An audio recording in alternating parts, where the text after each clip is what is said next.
Yeah, I don't make the rules. That came from people, the computer people. Yeah.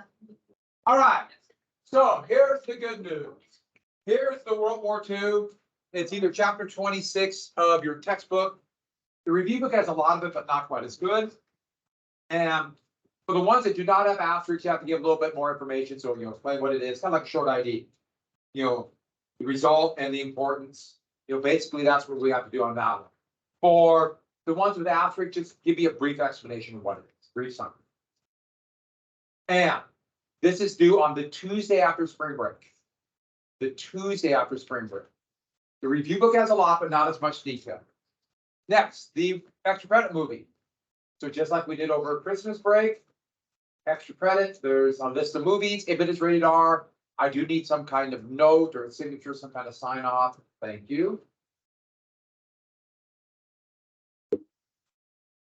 I need something, and it doesn't matter if you're 17 or not, because it's a school, so I need that. If I don't get that and it's rated R, there's a couple rated R, like Schindler's List. Schindler's List is good.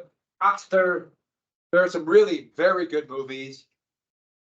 Some are like a pure war movie, like A Bridge Too Far is just a fantastic movie, but it's pretty long, about 3 hours. The Pianist is a very good movie. Bridge Over the River Kwai is not very accurate, but it's just an awesome movie. Yes. I got me done. I mean, one after. You can watch that anytime you want. I mean, like, You can watch it and you won't get any credit for it, but you can do it for the extra credit. You just won't get any points. but No. Good for it. Yeah. So you can watch it anytime you want. isn't that like? Yeah, Daswood actually, there's 2 versions. So they have the director's cut, which is one. The only problem, it's harder to find the non-director's cut. The original was about 2 hours and 10 minutes. It's very good. It's lots of Germans. It's just warning you. I do like these movies, and I know there's a lot of other movies. Oh, Midway. The new Midway is pretty awful. As in, I couldn't watch it. It was so bad. There's an older one from '77. It's flawed, but it does do. Then there's some goofy parts I don't need to put in there because that's what they do in movies. They do stuff, but it's good. And I don't know where they're at. I know some are streaming. Some of you're very intelligent people. You can figure it out. Sound good? All right. I thought about showing the video. It's called The Road to Rock Bottom, but I think we need to go through the causes of the depression first. So let's finish up the causes. Yes. When did the movie do? Monday after spring break. So I'm giving you lots of time in advance to get some of it done. Oh, and so that whole idea is on Monday when you come back after spring break. We'll all be celebrating the fact that spring break is finally over. We're back in school. But then they'll give you time to ask some questions. I can go through a few of the things on that sheet. World War II on the AP exam, like I told you before, they don't have a lot on it. They never have. Of course, I know that they might, but so there's certain things that we do need to know, and we'll cover it in detail, but we'll get on to the Cold War pretty quick. We'll spend a day and a little bit more talking about the issues of the atomic bomb, start the Cold War, and on the Friday of that first week after spring break is another DBQ. It'll be on the dropping of the atomic bomb. Actually, it's a good question. We'll go over the issues, what's going on. It's a good one. As questions go, I know you still have to do the work, but it's a good question. All right, so we got to this, didn't we? The Black Thursday. Did I tell you about the ticker tape parade? Did we talk about that? Florida real estate. And it's shocking how fast it happened. I do like the 15,000 miles. Did we get to how much was lost in just the month of October? Yeah, so that's paper value. And the important thing about paper value is that's money you think you have. When the sun's starting to come out, it's supposed to be pretty nice today. It's supposed to be like in the 90s tomorrow. Something. Not here. No, it's But 40s? By the way, some of you are not wearing green. I'm very disturbed. Good. Yeah, okay, you got a little tiny bit of green on. I greatly respected, admire the Irish fight for independence against the British, and if we're red, that means you are pro-British imperialism. Hmm. So we are gonna take, like, you wore red and doves. I'll walk out for a while and we'll see what happens. Hey, what if I'm reading red and? We got this one. You said double H. Very double H. Not a very good one. Cause you don't wanna tell people you're both, that, if you're a double A, you'd have to wear either red or green. Yes, I can, and you, I can, beyond you, you can tell I'm not British, so I'm taking steps to make for my mouth, and both was trying to put as got my word a bunch of yellow paint and on cross lines and jammed them all in his mouth. okay. All right, so let's go and get to the $16 billion. That's the whole idea of this. Let's say you have a stock. Stock. And it's a stock certificate, whatever, for Partridge Incorporated. In the beginning of the month, it was worth $1,000. How is it worth $1,000? That's what it's being sold at the market. It doesn't mean you have $1,000, but you have an asset that's worth that. So you could go to a bank and say, this is my collateral to borrow money. So this is, this is wealth. That's part of the reason why wealth is so hard to define, because it fluctuates with. So at the end of the month, it's worth $10 or $100. What just happened? Did you lose $900?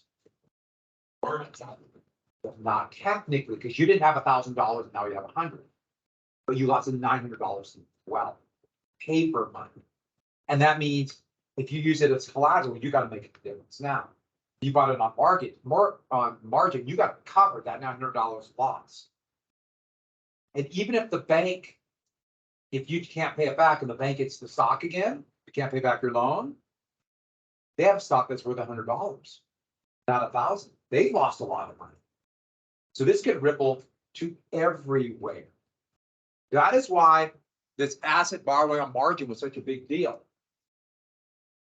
I should add, I did put in a couple pictures of, these are people panicking outside of Wall Street that afternoon. This is the 50s, so everyone had a hat. Let's say 50s, I meant 30s. And they're all just kind of milling about, pondering, it's over. I lost everything. That's what we call panic. When you have a piece of paper you thought was worth 1,000 and now it's worth 100, panic. Because what can you do? And that's part of the allure, but also the terror of speculation. I can make money without working, it's great. All of a sudden it's worth nothing, I'll lose everything. I didn't do anything. And so with that, a couple things. First off, ticker tape parade. So here's Amelia Earhart, the great aviator, right after she flew across the Atlantic. And you see they would save all those ticker tapes in boxes and then throw them out the window. Here, they're still using ticker tape, but it's almost gone now. But they're still using it now, connected by phone lines. And right there is John Glenn. Anybody know who John Glenn was? He's the first American to orbit the Earth without a rocket. He took a big jump. He was in the Mercury 7, the first manned U.S. space program. Mercury, Gemini, then Apollo. Huh? What's that? Parachutes? Parachute, yeah, good pair. Well, he did. You remember the capsule's got to come down. If you ever get a chance, go see the capsule. He did it at the Smithsonian Air and Space Museum. It is tiny. And he went around the Earth in that thing. Like, we went about 25,000 miles an hour, so trying to remember. Took a little bit over an hour to get around the Earth.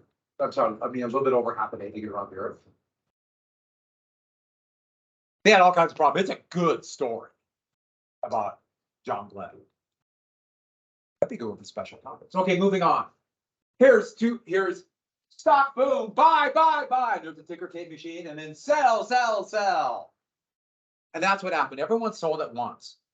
It was a shock.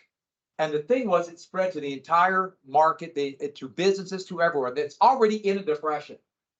And so here's stocks collapse, and here's one of these, but rally at close is one of those, no, it's okay, don't panic. And here's Wall Street lays an egg. That's probably the most famous one. But get what happened. It's kind of amazing. Here's the tank. This is another index called the New York Times Index. They don't use it as much. It's actually better than Dow Jones. The collapse down to 1932, which was the worst year. Here is the percentage change in stocks sales. The biggest drop in a single day in history. And that's Black Monday and Black Tuesday right here. This is the big, because it was after already a big drop. The biggest is 1987. Second biggest was during COVID. That was a day. That's when all the computer breakers went on to stop trading. And so you can see, look, COVID.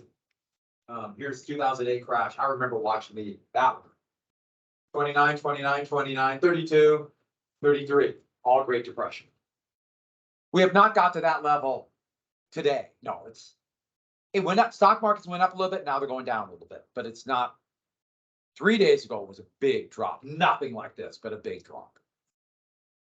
Okay, so what we have is Great Depression. There's no technical definition on what a Great Depression is. The two best ways to look at it is long-term unemployment. That's the most important thing. And you have to decide in the era what is long-term unemployment. And also long-term banking problems, banking failures. What we would call a credit freeze. And I'll get to that in just a second. But there's no set definition. For a recession, technically it's 2 straight quarters of economic decline of a shrinking economy. But even then, that's not clear. In 2008, 2009, well, especially 2009, 2010, the United States and much of the rest of the world was clearly, and by all definitions, a depression. Unemployment was high. There's a banking disaster going on. Nothing like this, but nobody wanted to call it depression because we already had this great one. Remember, that's why they called it the Great Recession. Which I don't know, that doesn't make me feel good either. But by the end of the year, it's kind of shocking what happened. $25 billion in paper losses. From the 29th to the end of the year. And so that means that all these people thought they had money, or banks thought they had collateral, or banks thought they had money. It also includes bonds. Remember, that's a method of borrowing money. Companies issue bonds, government issues bonds, everything tanked. So you thought you had money, you're borrowing on it, and now everything falls apart. But it's not just that. Production and manufacturing dropped by 1/3. Business, capitalism, even the kind of moderate monopolized capitalism we have now, needs banks. Banks have got to be able to function because people borrow money all the time. When the big crash hit on the Monday, but especially the Tuesday, the banks that survived were scared to loan money. And all of a sudden, companies couldn't borrow money to meet their daily operating costs. Businesses have to borrow money every day. In the United States of America today, the biggest corporations make daily loans. It's called the paper market. Every day, the net amount, or so the total amount, not net, the gross amount is in the hundreds of billions of dollars are borrowed in the morning and paid off in the evening every single day. It's a shocking market. It's kind of one of these invisible markets that no one talks about. All of a sudden, in 1929, when this hit, they couldn't make the loans. One day, just froze. Triggered the depression. All of a sudden, people couldn't make their payrolls, and they never could make it back. The paper market froze for half a day in October of 2008, and we had a worldwide depression for 4 years. That's how quick it could happen. Because when you got businesses shutting their doors, and you come out of the paper market freeze, no one trusts anybody. I don't trust anything you say. You better give me real collateral. Next, auto sales tanked. Remember what I told you? We went at all that stuff, all the things related to automobiles. If you're not selling automobiles, 3 months after that, no one's buying tires. No one's buying steel. They're not making roads anymore. Car dealerships begin to shut their doors, and so on. Restaurants, you can ripple it to everywhere. Who's making road signs? By 1932, the entire size of the economy, the gross domestic product, or the GDP, it's crude view of the size of the economy, but at least we have a good idea, dropped by a third. Here is the GDP, it's in $2,000. It's just using that. So about $900 billion in $2,000. It'd be a little bit over $1 trillion in today's dollars, so it doesn't. But the point is the shape of the graph. Look at that decline. So in 2008 to 2012, the US economy dropped by about 10%. And that was awful. It took the United States about 8 years to get it back. Think about what a third would do. And other countries like Germany and Japan were even worse. I picked those two on purpose. I think you probably understand why. And one more thing, the GDP is very crude. I mean, if everybody in the United States catches cancer and all have to get cancer procedures, which are shockingly expensive, does that help or hurt the GDP? Yeah, it helps, which makes no sense. Because no, if everyone gets cancer, that's not good. So it's crude and not perfect is my point. But everyone's paying for healthcare. So it looks like there's more money. It's just, so there's flaws with it. Every once in a while they come up with a different measure, but no one can agree. So we're still stuck with the same thing. The money supply, it's called the M2, but the amount of money in circulation dropped by a third. And people still have money, but they're not spending it. And if they're not spending it, no one's buying products, demand tanks. And lastly, or second to last, 9,000 banks shut their doors. By 32. 10,000 are going to shut their doors in 30. 10,000 banks, additional banks will shut their doors in 32. So I'm just trying to give you an idea how bad it was up to 32. And the banks that survived, you think they're loaning money? They're scared to death. And people aren't putting their money in banks. Would you put your money in a bank? What happened in 1931 if you had money in a bank and the bank went under? What happened to your savings? Same deal. You had a piece of paper saying, I have money in the bank. Worthless. Pretty scary feeling. And lastly, unemployment. Unemployment's, once again, very imprecise. They do a survey of how many people are looking for work and also how many payrolls. How many payrolls are being met at that time. It's imprecise. So it's probably higher in some areas because a lot of people just gave up. If you're not looking for work, it doesn't count towards unemployment. And billions gave up. We saw the same thing in 2008, 2009. We saw the same thing during COVID. In fact, we just literally saw this last month. The United States, the economy is still doing very well. But we just see these potential storm clouds that we're not sure about. The US economy created over 200,000 jobs last month. It's a lot of jobs. But the unemployment rate actually went up because more people started looking for work that had quit during COVID. So the unemployment rate went from 3.4 to 3.6. So it can be kind of misleading. It's a very imperfect number. It's one of those things where, I mean, it's important to know that, but it's also more important to get that context, the background material. So here's unemployment. And it doesn't count the disaster on the farms. I should add, I'll explain why there's two different levels. They did unemployment very weird back then. So let's get to the causes. By the way, a lot of people hit the streets, hit the rails looking for jobs. And here is a sign, this is in California, saying, keep going, we don't have jobs here. And it just shows you everyone starts kind of closing in and protecting what they have. And allowing for people to be starving. So, number one, the great or overproduction. You don't mind me having the light off. It just starts getting very bright. Is this okay? Can everyone still see all right?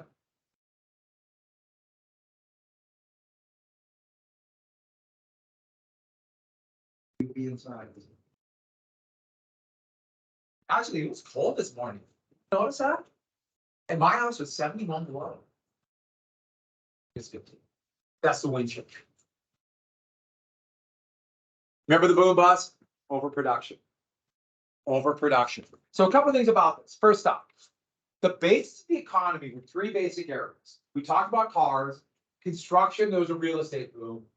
And I put down radios as a kind of holding point for consumer electronics. Radio were the most important, but people were buying all these new electronic miracles. Radios just blew people away. But also, more and more people could afford to buy or were borrowing to buy like washing machines. And then electric dryers by the end of the decade. Not just a refrigerator, but also a refrigerator freezer. I mean, revolutionary, but very expensive. And the point is, our economy was very much reliant upon these kind of things. And if there's a boom or a crash in any one of them, it could ripple everywhere. We have that issue today. So part of what made the crash so bad in 2007 was there was a real estate bubble, all the construction, and then it tanked.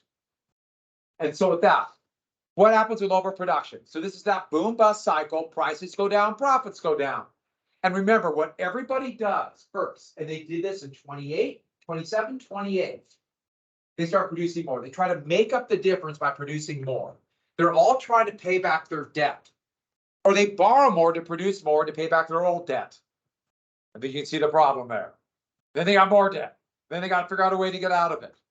Farmers are doing the same thing. The farmer economy crashed and the agricultural economy crashed in 20. Then they start the cutbacks and layoffs. When you start cutting back and laying off, as an individual company, if you overexpanded, you cut back, it makes sense. But if everybody does it at once, that's where you get demand start dropping, sales start dropping. And that's the crisis. So that's that. And what are happening to prices this whole time as it goes down that curve? What are prices doing? Going up or going down?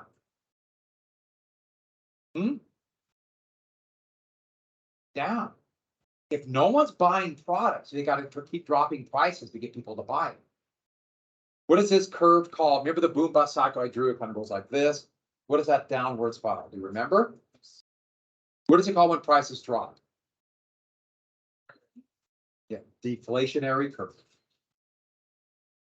You get into deflationary curve and you're in trouble as a country, as an economy. And that's why the recession was already going on by the summer. Car sales were dropping. Now, people didn't quite realize it or thought it might be a momentary blip. They try to make it back and other things. Here is the farm industry, overproduction. They drop the eggs, which is the prices. That's kind of a good cartoon. And so here's another good cartoon. So 28, we're all booming, everything's good. Look at the car and look at it by 32. I like that one too. And everyone has to downsize. But of course, everyone downsizes at the same time. Number two, speculation. That desire to get rich quick. And it was there. And this happens after every single tax cut geared to the very wealthy. Now, we keep trying it as a nation over and over again in other places. Well, this time will be different and they'll invest. Montana's doing it right now. The governor just passed a massive tax cut for the very wealthy. So saying this time will be different. Maybe. But the tax cuts were not going to production. Some were. We had oversupply. But the big speculative boom happened after the big tax cut of 26. But there's something to it. Not only the allure of making money without work, which every one of us have. It'd be nice to just make money and sit back and do nothing. But also, it's kind of fun. It's a casino. Roll the dice, see what you can do. Make some money. Who knows? Gamble, especially if you have extra money. It's kind of fun. Now, most people don't have extra money, and some people, the fun keeps going on. and on and on and on. But it money was not trickling down. And therefore, even though there's that talk we saw in the video, 90% or all the stock market boom, 90% of the stock was owned by the richest 1%. It's about the same today. It's about the same. And so there are a lot of people who have stocks and bonds. Some of you might have stock. And if you know, small amount, big amounts, I don't know. My wife and I have a stock in what are called mutual funds, which are managed by somebody else. They're called index funds, of the kind we're on, but for our retirement. You know, we have that. And so we looked at our retirement and that, boy, things are going great in 2020. Don't look at it now, you know, that kind of thing. And there's also that real estate bubble and the stock bubble.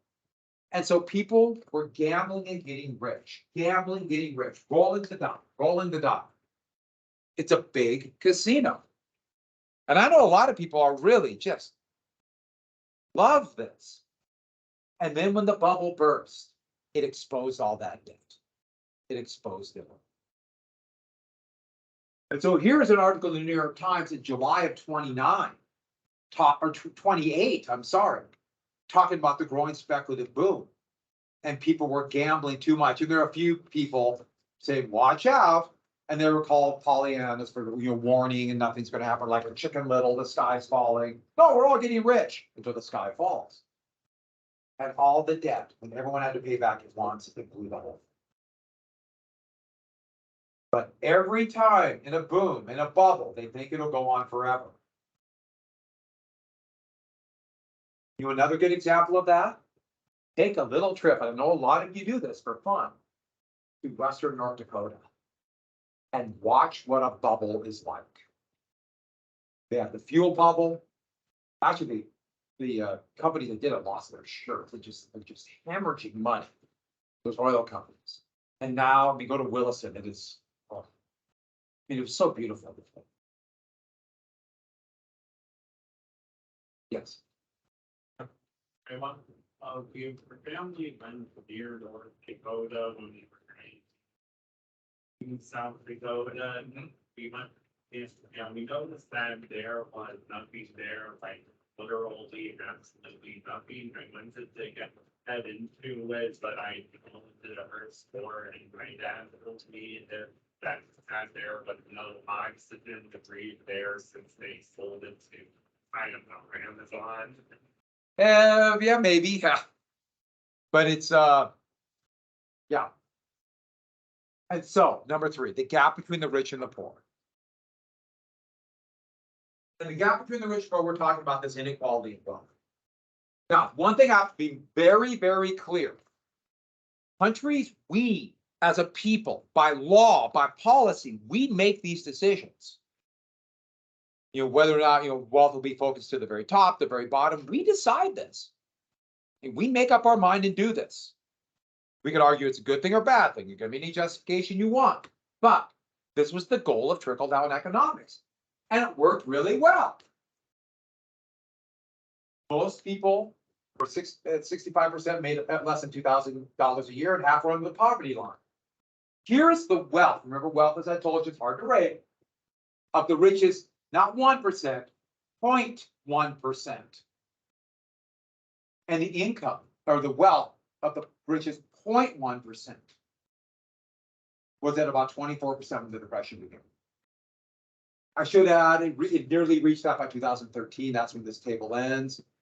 It's about 35 to 40% now. COVID, the money, I mean, just literally just all flowed to just a few people. The richest 3 people in the United States have as much wealth as the bottom 50% combined right now. So the point is, we're been pretty trickle down now, and it works. It works really well. The money flows. The problem is this. You have a growth of monopolies, which more wealth drops wages, more power, less influence. I mean, monopolies, you know, if they're the only company, they don't invest in things like safety. Gee, have you heard anything about railroad derailments? Yeah. They don't. I mean, why? Or better products or wages or anything like that. And also, the financialization focused money on top. The people who deal with finance, money, loans, stocks, they're buying and trading money with other people like them. And not that there's anything wrong with that, not even making a value judgment. The point is the money falls to the top. And what that means is eventually, if 0.1% have a quarter of the income, how much money is left for everybody else? And the richest 10% have about 90% of the wealth. Eventually, people will quit buying. And this is why it's important here economically. Once again, you make your own value judgment if this is moral or not. But it's an economic ticking time bomb because it kills demand. It's a ticking time bomb. Eventually, the consumer economy will begin to sputter and collapse because there won't be, or people on the bottom, the vast majority of people won't be able to afford new products or more debt. They have a name for it now. And I love economists because they have special jargon. And if you have your own jargon, it makes you feel special and smart. I know it and you don't. Aren't I smart? They call it, oh my goodness, now the word fell on my head. Oh my goodness, it left. I don't know the jargon. I feel so dumb now. It left. I literally was in my head. I had to say something. I was mocking people who make fun of jargon. That's me being facetious. And then I couldn't remember it. It'll come to me in a sec. It'll pop into my head. Act like this was planned, okay? This is me being modest.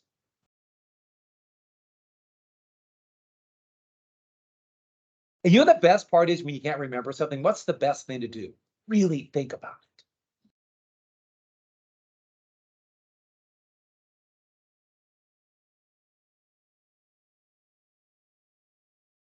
Secular stagnation. I don't know what that means either. So what happens is if you have a greater and greater number of people with a smaller piece of the pie, and I love that.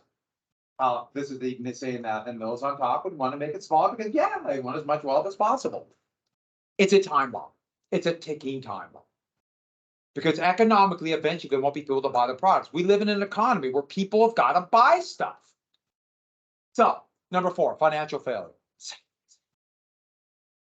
You're just gone. I am old. You're the. In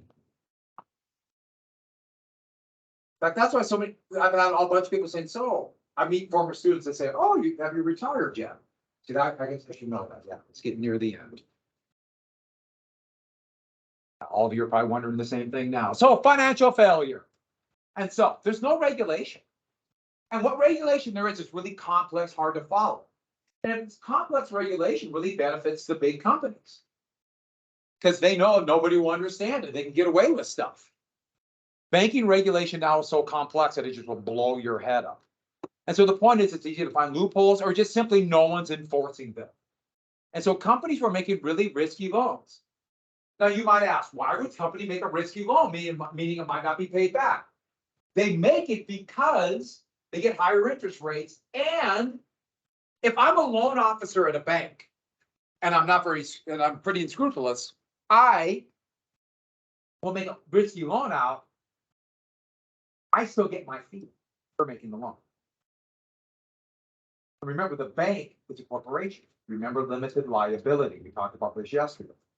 That's a really important fact to remember. Oh, one more thing today. So let's say one of you decide to go buy a house. Who's thinking about that tomorrow? Go put a mortgage down, buy a house. Houses are actually they're a little bit cheap. They're only just really expensive.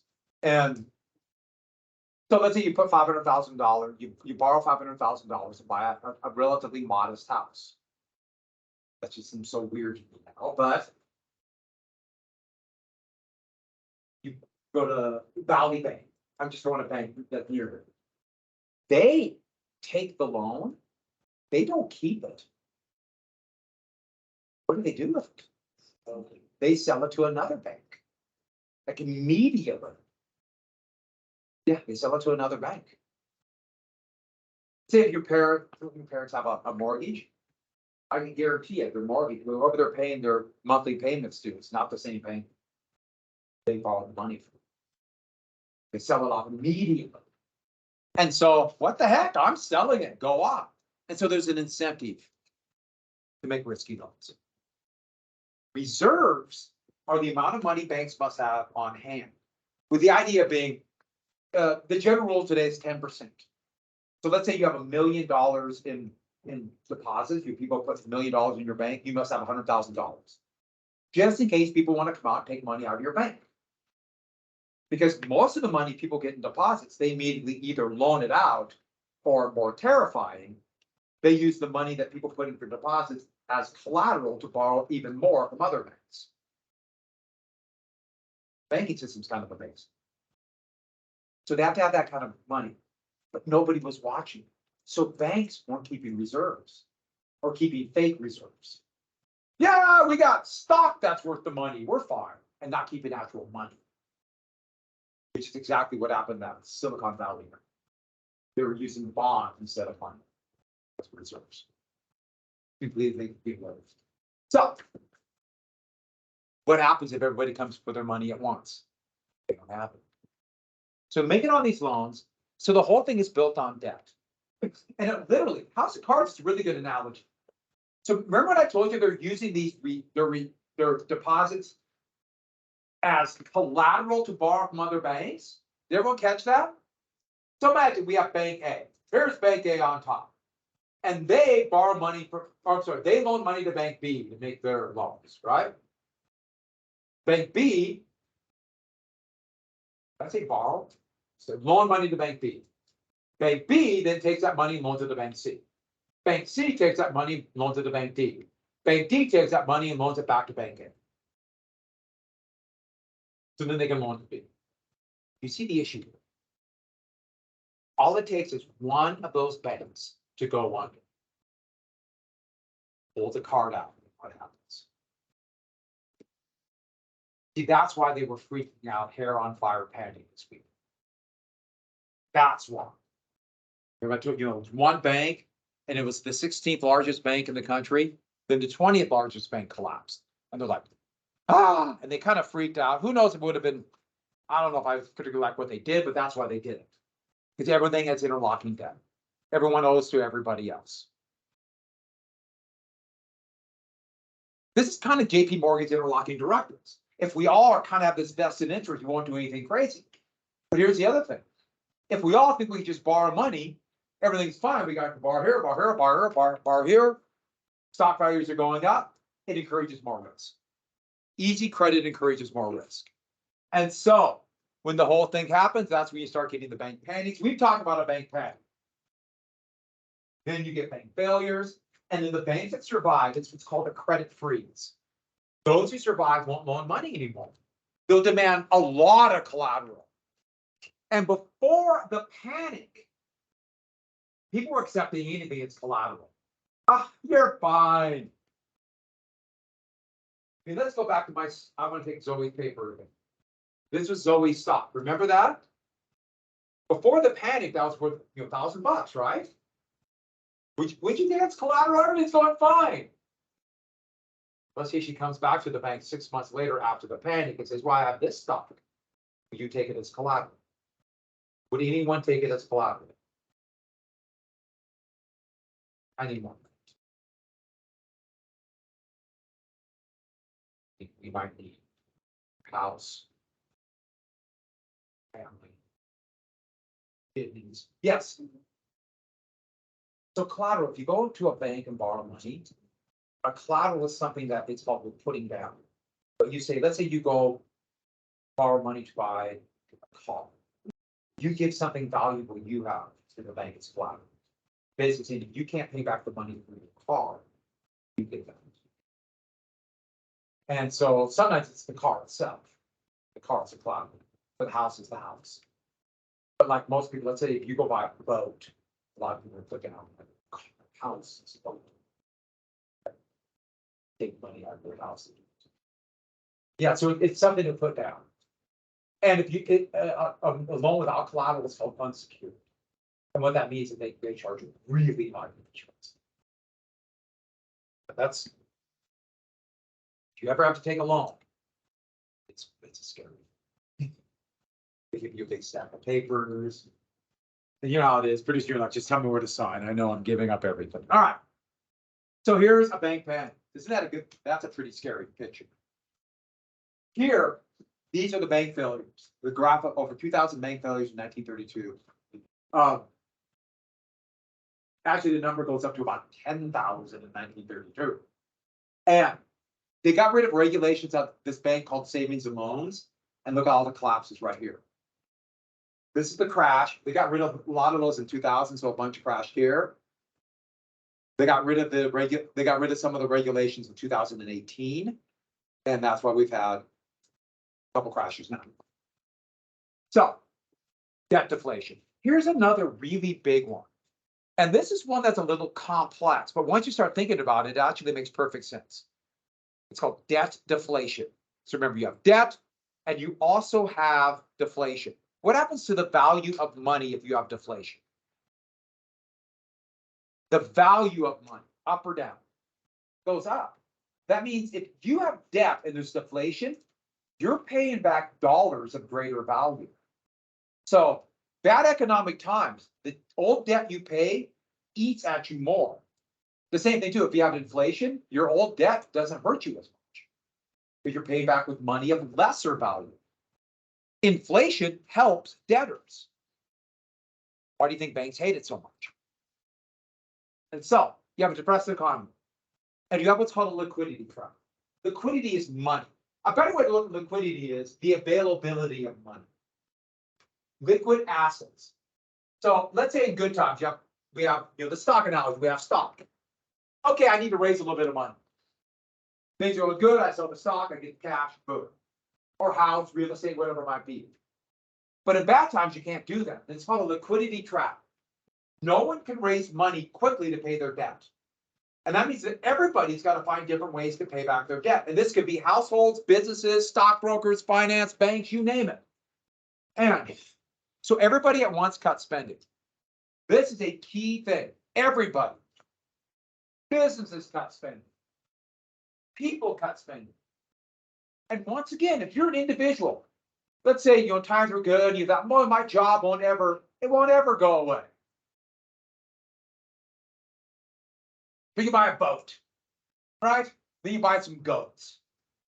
And I know what two things does everyone want to get when they get a lot of money? Boats and goats, right? And then you have a depressed economy. And you look around and you're sitting there going, a third of the people are unemployed. Let's say we're in Dayton, Ohio. Or I'm sorry, Akron, Ohio. And 90% were unemployed. Where did they make an Akron? You don't know at that time? They still make them. Huh? Tires. Buying cars. Fire stones. I should add, they also have a great name, nickname for their college. University of Akron, the Akron Zips. You got to admit, Zip, that's pretty good. Go Zips. Used to have a Zip t-shirt. Good story, huh? Then I just sell it, pay back my, oh, okay, so. Two things happen. First off, oh, you guys lost your job. Sorry. You still have your job. What are you going to do? Are you going to go buy another boat now? First thing's going to happen. What are you going to do? Probably going to sit on your money, aren't you? Because if they lost their job, what might happen? I better save up and think about it. As an individual, if you're in debt, you've overextended, you bought that boat and all those goats, it's smart to save money. But if all of you do it, you can't spend money because you lost your job. You don't want to spend money because you're worried about tomorrow. What happens to the demand? What happens to the economy? And then what else are you doing? You cut spending, all trying to pay back your debt. So I have this boat and I have this goats, let's sell it. So everyone starts selling off their assets. What happens to the value of goats if everybody sells their goats off at the same time? What happens to the price of goats? They tank. What you gotta take is you need money. You guys have to have it. You'll take anything you can get. I should have. Are you bad people now because you lost your job? Are you lazy and good for nothing? What philosophy would say that you're good for nothing and lazy because you don't have a job? Are they good for nothing and lazy? Okay, maybe there's one person who is on both sides, right? We all know people. And all of you start looking at each other. Who is it? But yeah, that's philosophy. So let's get to this then. So if everybody tries to pay back their debt at the same time, as an individual, that's a good thing to do if you overextend.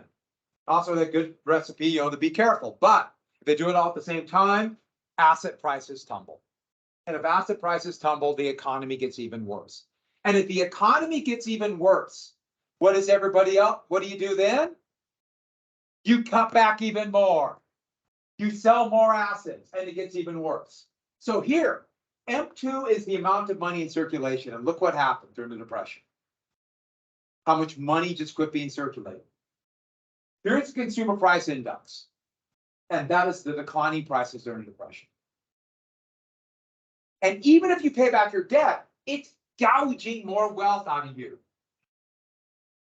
That's how you get this. What are you doing? Sit down. Get this down. Let's go. Oh, what do a lot of people do with their money then if they're not spending it? What do they do? Mattress stuff. Yeah, that's mattress. My great grandfather, the same one who had his store attacked during World War I, buried it in jars in his backyard. Yeah. Stored it in a block of butter in the freezer. Oh, that is awesome. That I like the block of butter. That's really good. Yeah. Yeah, that's sometimes they would sell they were literally pickle jars, and they would sell pickles out of these big jars, individual pickles. So we had a bunch of jars you could store over. So there was a logic to it. Yeah, that's a good question. That's why.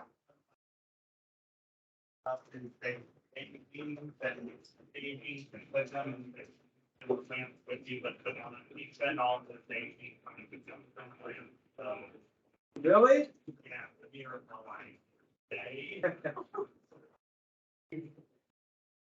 Yeah.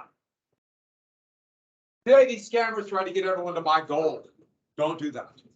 Well, you can buy gold, but don't put everything in gold. But I have got some gold to sell you. Have a good weekend, everybody. Right when you find work and do what? Next time, Danny, you're in Kelly. Green, very good. Huh? Look, they always come back.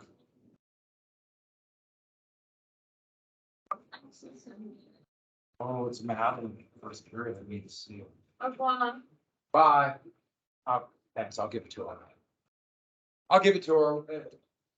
What's your phone? Also, should we count this thing? Yeah. Huh? Oh, Oh, yeah, I forgot about that. That's awesome. Good for you. That'll be fun. Yeah, let's see that.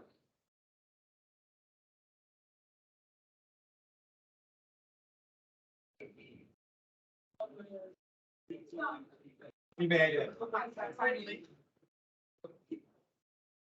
Gracie, green socks, very good. Green. I'd be very disturbed if you didn't have no red. Orange socks. Kind of green, I'll get that, yeah. I meant you were. Oh, yeah, you would, yeah. Let's do it right now. A sheet of paper? Huh? I meant to wear orange. I didn't, these are just the clothes I had. I didn't even think about We it. don't want orange. Oh, I Feel bad. Wait, why don't we want to? because that became the color of when Britain transplanted like Scots and forced them to move to Ireland and take the land, they started wearing, red became the color to symbolize their faction against the traditional Ireland. So those are like Scots and Protestants. Yeah. And then, So, and a lot of it divided up by religion. You do not want to wear orange, I'm saying that. Now, yeah, you're wearing a lot, orange or red. Yes. You know why? Because that must have been a terrible 6. And it must have looked like a 0 and out to 12 on kills, I think. So you got 6.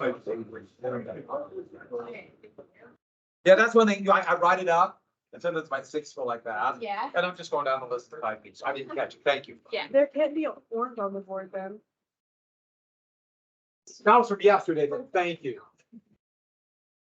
Where's my green, I don't have the green pen. So what you're gonna do is, I'm going, instead, I'm gonna throw you in the middle of Dublin. So you're in Dublin right now and see what happens. Oh, yeah. Yay. These all last long. But your hair is your hair will work for that. That's just. So you might make it on it. On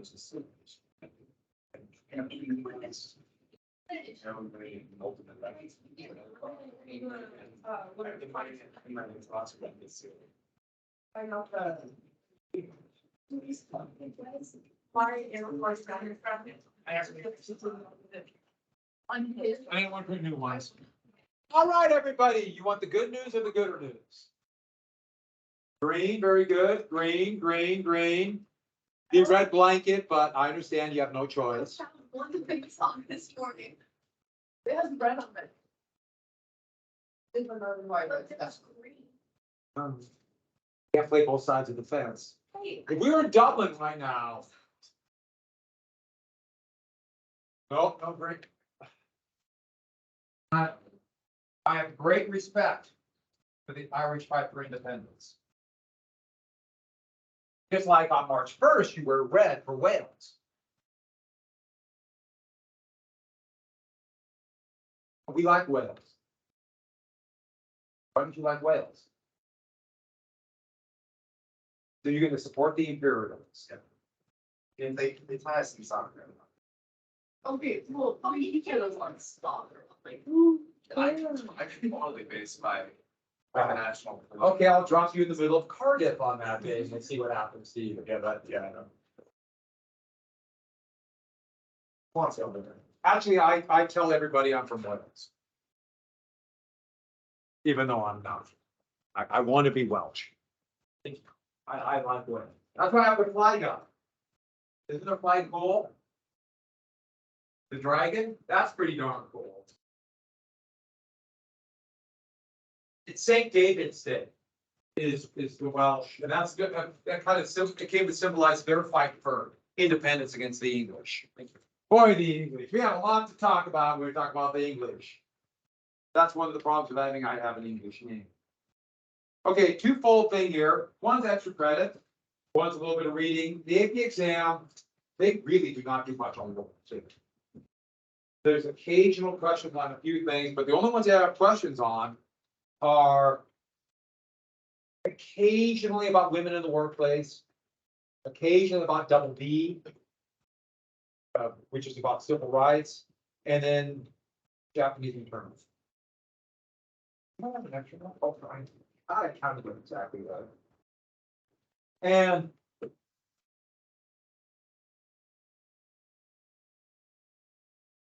And so what we're gonna do is a lot of World War II you're gonna do on your own. So you have to get this, and then after the test, I'll fill in any loose blanks, and part of that will be kind of what I think are the most interesting things about World War II, and I'm just gonna do that after the test. I think that's kind of a good way, the last couple of weeks before, then fill in any blanks about more modern history, and then do the final exam 2 weeks after the exam. Yeah, but I'm giving you a full week in advance, and just do the Tuesday after spring break. Everyone got that? The Tuesday after. And the reason why, if you have any questions to go over it, that's fine. Do not try to say, oh, I don't have to do it until Monday night. No. Because it's a lot. And next, if it has 2 asterisks, all I want from there is just give me the basic what happened. Basic brief explanation. If they don't have asterisks, you need a little bit more, a little more detail about the summary, kind of, what happened, everything. So a little bit more like your bullet points, but think like a short ID and why it's important. So a little more detail. And it's about 50/50. The ones with asterisks and ones without. It's in chapter 26 of America. It's a very good chapter in the book. They do a great job. But also, for space reasons, 25 in the review book. It's not as good. There aren't as much stuff, so you'll miss a few things, but it has most of it. And I think I'll be able to get a PDF of 25 of the review book, so I'll put that up on Teams. I'll try to get it next week, and so just in case there's someplace you need. I know you're on vacation, so you want to do the work. But also, no spring break, we're going to have plans, stuff happens. I'll give you a little time. The movies due on Monday, right from spring break. Extra credit, sheet of paper. Has to be over a page, not a lot over, but but over. And if it's rated R, you have to get either a parent's note or have your parents sign it. And it doesn't matter if you're 17 or not, this is a school. So we still have to do it for rated R for this. Yeah. Yeah, the older one is better. The new one's pretty horrible. But it's silly. But it makes up for it by having bad acting. Of course, it's the old one kind of stuff. Overacting. I'll let you watch. You can do both, either one. The older one is more awkward, even though every movie has some goofy parts. The new one is so silly. I didn't watch it. And no, I did not put. There's a relatively new Pearl Harbor that is so bad that it made me physically ill. Wait, Yeah. It's just,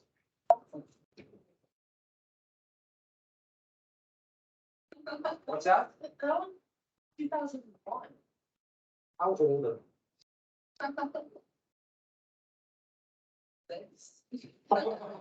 You're gonna go far in mine. Way to butter me up.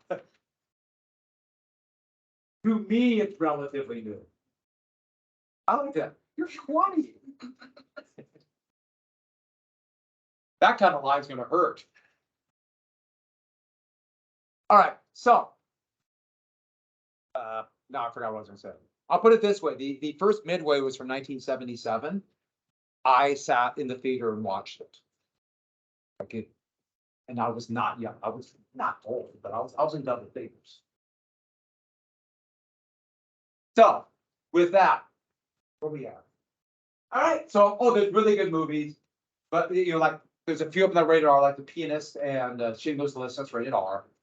And Schindler's List, it's very good, but there's also some movie tricks that that make it a little more difficult. But it's good. I like it. The Pianist is really good. The best, just if you want a good, accurate, and not silly war movie, A Bridge Too Far is fantastic. The only problem with The Bridge Too Far is about 3 hours. You just want to listen to it, but it's very good. And Das Boot is really good, but you can only find the director's cut now, and that's about 3 hours. All those director's cuts, they add stuff. It's great, but it's also pretty long. The original theatrical version, which I saw in the theater too, but it's about 2 hours, but that's a lot harder, And you might, and also the same deal as the other ones, you might ask, where do I find them? And I'd say, you're very smart. So some might be on some of the streaming things. All the streaming services are dropping movies and everything as fast as they can. So I don't know what's on anymore. Bridge Too Far, Midway, a few other, they all used to be on Netflix, but I think none of them are now. But I don't know for sure. All right, so let's go ahead. We're gonna do the video, but I decided to wait because I want to do the Road to Rock Bottom after I do the causes of the depression. So do we finish right on? Isn't this exciting? I feel like we're going back in time. Is this right where we quit? Does this look right? Were we right here? Does that look right? Let me shut off the camera. I filmed that. Oh, you're quit. I got almost all the short IDs graded. I just got to quick through the match. That won't take long, so I haven't done them all. But people are doing well on them.